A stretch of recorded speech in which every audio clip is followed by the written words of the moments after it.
Pseudonyms yan. Hindi yan mga totoong tao. At ito pang kabubuhan na ginagawa nila. Parang tanga talaga 'tong mga congressman na 'to. Bakit? Pina-check pa sa PSA, 'di ba? Alam naman ng mga tao na code names yan, alam niyo naman na code names yan, pina-check niyo pa, okey?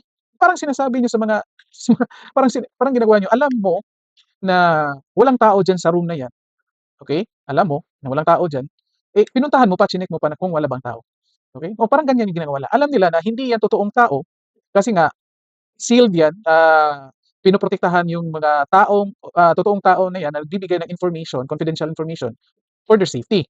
At ito na nga, gusto pa nilang i-prove, naghingi pa sila sa PSA, alangan naman sabihin ng PSA, alangan naman merong lalabas niyang totoong tao, 'di malalaman ng mga tao, okey? O halimbawa si Kokoy Villamin, oh, halimbawa lang, hmm, merong record sa PSA, eh, di lahat ng tao na Kokoy Villamin na kakilala natin, eh, sasabihin natin, "Oh, asset pala ito ng ano, pulis or ng government agency."